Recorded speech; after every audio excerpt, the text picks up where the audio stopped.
Hi all, നമുക്കിന്ന് ഗാന്ധിജിയുടെ കേരള സന്ദർശനം എന്ന് പറഞ്ഞിട്ടുള്ള ടോപ്പിക്ക് നോക്കാം. ഇതും ഇമ്പോർട്ടൻ്റ് ആയിട്ടുള്ള ടോപ്പിക്കാണ്. ബേസിക് 5 പ്രാവശ്യമാണ് കേരളം സന്ദർശിച്ചിട്ടുള്ളത് ഗാന്ധി. അപ്പോൾ ഞാൻ ഇതിൽ ഫുള്ളായിട്ട് തന്നെ പറയുന്നുണ്ട്. വീഡിയോ കംപ്ലീറ്റ് ആയിട്ട് തന്നെ കാണാൻ ശ്രമിക്കാം കേട്ടോ. അപ്പോൾ നമുക്ക് സ്റ്റാർട്ട് ചെയ്യാം.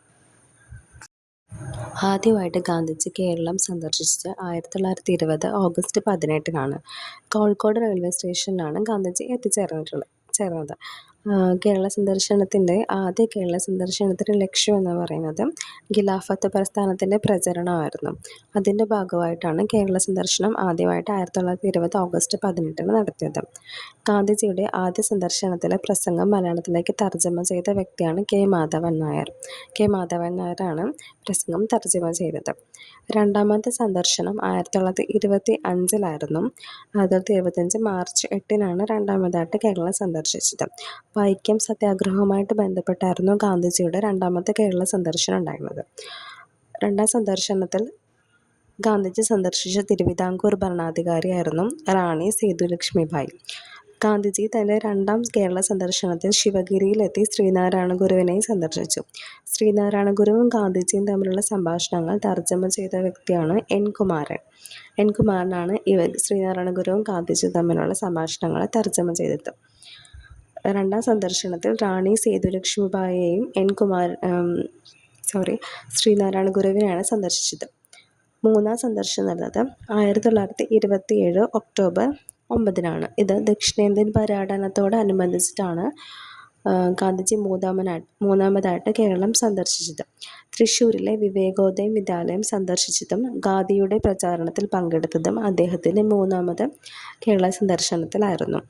മൂന്നാം കേരള സന്ദർശനത്തിൽ ഗാന്ധിജി വള്ളത്തോൾ നാരായണ മേനോനെ കണ്ടുമുട്ടി. മൂന്നാം സന്ദർശനത്തിൽ വള്ളത്തോൾ നാരായണ മേനോനെയാണ് കണ്ടുമുട്ടിയത്. നാലാം സന്ദർശനം ഉണ്ടായിരുന്നത് 1934 ജാനുവരി 10-നായിരുന്നു. ഹരിജൻ ധനസമാഹരണത്തിനായിട്ടായിരുന്നു ഗാന്ധിജി നാലാമതായിട്ട് കേരളം സന്ദർശിച്ചത്. ഹരിജന ഫണ്ടിലേക്കായിട്ട് വടകരയിൽ വെച്ച് തന്നെ സ്വർണ്ണാഭരണങ്ങൾ അഴിച്ചു നൽകിയ പ്രശസ്ത വനിതയായിരുന്നു കൗമുദി ടീച്ചർ. ഈ ഹരിജൻ ഫണ്ട് എന്ന് പറയുന്ന ഫണ്ടിലേക്കായിട്ട് സ്വർണ്ണാഭരണങ്ങൾ അഴിച്ചു നൽകിയാണ് ഉണ്ടായിരുന്നത്. ഹരിജൻ ഫണ്ട് അല്ലെങ്കിൽ ഹരിജൻ സംഘടന എന്താണെന്ന് വെച്ചാൽ ഇതറിയപ്പെടുന്നത് ഹരിജൻ സേവക് സംഘ് എന്നാണ്. ഇത് കമ്മ്യൂണൽ അവാർഡിനെതിരെ ഗാന്ധിജി രൂപീകരിച്ച ഒരു സംഘടനയാണ്. 1932-ലാണ് രൂപീകരിച്ചിട്ടുള്ളത്. യർവദ ജയിലിൽ നിരാഹാര സമയം നയിക്കുന്ന സമയത്താണ് രൂപീകരിച്ചിട്ടുള്ളത്. ഇതിൻ്റെ ആസ്ഥാനം ഡൽഹിയാണ്. ഇതിനായിട്ട് ഗാന്ധിജി സ്വന്തമായിട്ടൊരു ഭരണഘടന എഴുതി തയ്യാറാക്കിയിട്ട് 1860-ലെ സൊസൈറ്റി രജിസ്റ്റർ ആക്ട് പ്രകാരം രജിസ്റ്റർ ചെയ്തു.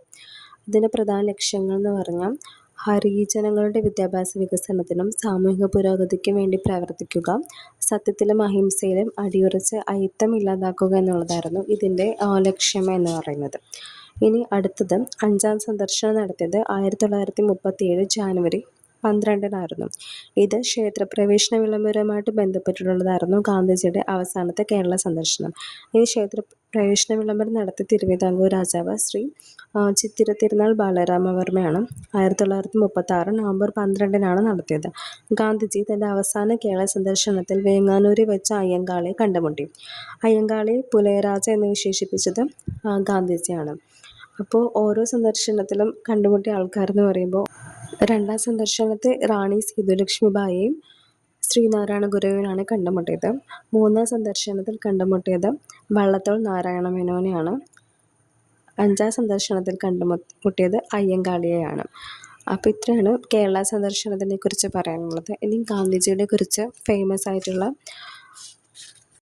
വാക്കുകൾ നോക്കാം.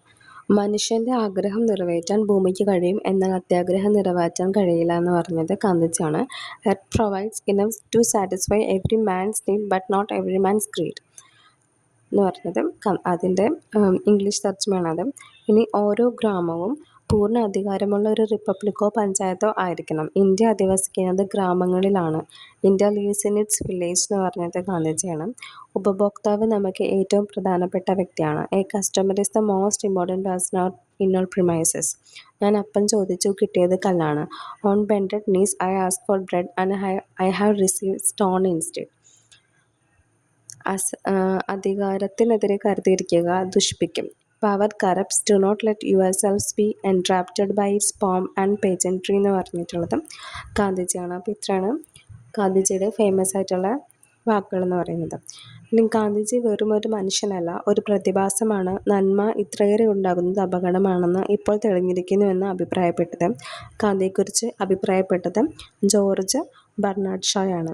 വരാനിരിക്കുന്ന തലമുറകൾക്കുള്ള ഉദാത്ത മാതൃക എന്ന് ഗാന്ധിജിയെ വിശേഷിപ്പിച്ചത് ആൽബർട്ട് ഐൻസ്റ്റീനാണ്.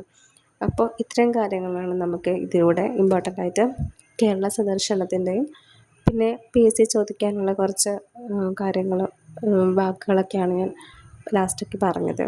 അപ്പം വീഡിയോ യൂസ്ഫുള്ളായെന്ന് വിചാരിക്കുന്നു. അപ്പോൾ നിങ്ങൾക്ക് വീഡിയോ ഇഷ്ടമാണെങ്കിൽ ലൈക്ക് ചെയ്യാനും ചാനൽ സബ്സ്ക്രൈബ് ചെയ്യാനും മറക്കരുത്. അതേപോലെ തന്നെ നിങ്ങളുടെ വീഡിയോയെക്കുറിച്ചുള്ള അഭിപ്രായങ്ങളും എന്തെങ്കിലും ടോപ്പിക് സജഷനൊക്കെ ഉണ്ടെങ്കിൽ കമൻറ്റ് ചെയ്യണേ. അപ്പോൾ അത്രയേ ഉള്ളൂ. എല്ലാവരും എക്സാം നന്നായിട്ട് പഠിച്ച് പ്രിപ്പയർ ചെയ്ത് തന്നെ എഴുതാൻ ശ്രമിക്കുക.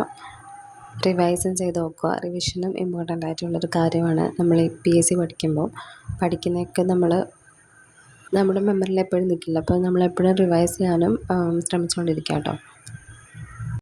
അപ്പോൾ അത്രയേ ഉള്ളൂ. Thanks for watching.